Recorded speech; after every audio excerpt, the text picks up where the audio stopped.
বাচ্চাদের জেদ বা রাগ কমানোর জন্য 21 দিন কোরআনী একটি আমল করুন, দেখবেন বাচ্চার রাগ কমে যাবে। অনেক সময় অ্যাঙ্গার পারসন, কিছু বাচ্চা আছে দেখবেন বেশি রাগ দেখায়, জেদ দেখায়, এমন কিছু বাচ্চা আছে না নাই? অনেক সময় মায়েরা ফোন দিয়ে বলে, হুজুর আমার বাচ্চাটা খুব রাগ দেখাচ্ছে, কি করা যায়, কি আমল করা যায়? কোরআনে কোনো আমল আছে কিনা মনে রাখবেন। কোরআন হচ্ছে মুমিনদের জন্য রহমত, মুমিনদের জন্য শেফা।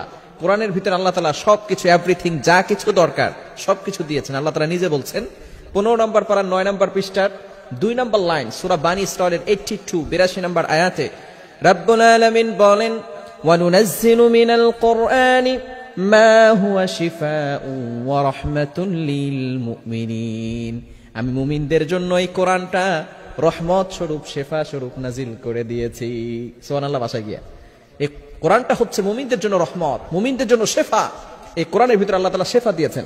তবে অনেক সময় বাচ্চারা বেশি রাগ করে, বেশি রাগ করলে আপনি কোরআনের একটি আয়াতের আমল করতে পারেন। কিভাবে করবেন ভালো করে বোঝাচ্ছি।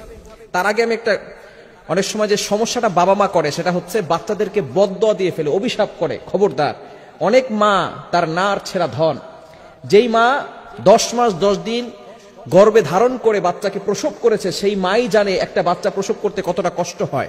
এই মাই আবার সন্তান দুষ্টুমি করলে সন্তানকে অভিশাপ দিয়ে থাকে। মনে রাখবেন, মা আপনার দোয়া যেমন আল্লাহ তাআলা অ্যাকসেপ্ট করে নেন, আপনি বদদোয়া করলে সাথে সাথে আপনার সন্তানের জন্য সেটা আল্লাহ তাআলা কবুল করে নেবেন। এই অনেক মায়ের বদদোয়ায় সন্তানরা নষ্ট হয়ে যায়, সন্তান ধ্বংস হয়ে যায়।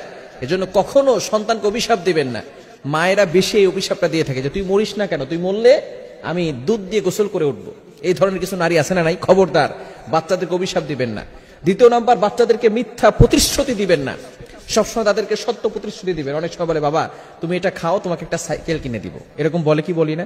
খবরদার, এরকম মিথ্যা প্রতিশ্রুতি দিবেন না। তাহলে আপনাদের প্রতি বাচ্চাদের বিশ্বাস কমে যাবে, সে বাচ্চাও মিথ্যা প্রতিশ্রুতি মানুষদেরকে দিতে থাকবে। এবং বাচ্চাদেরকে অভাব শিখাবেন। অভাব, বাচ্চারা জেদি হয় কেন?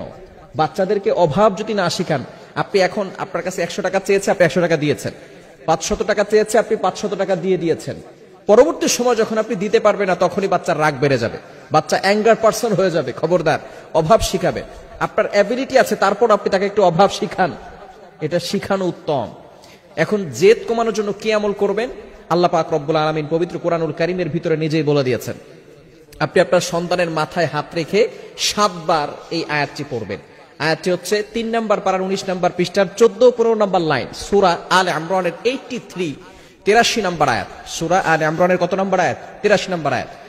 রব্বুল আলামিন বলেন, আফাগায়রা দীনিল্লাহি ইয়াবগুনা ওয়া লাহু আসলামা মান ফিস সামাওয়াতি ওয়াল আরদি তাওআন ওয়া কারহা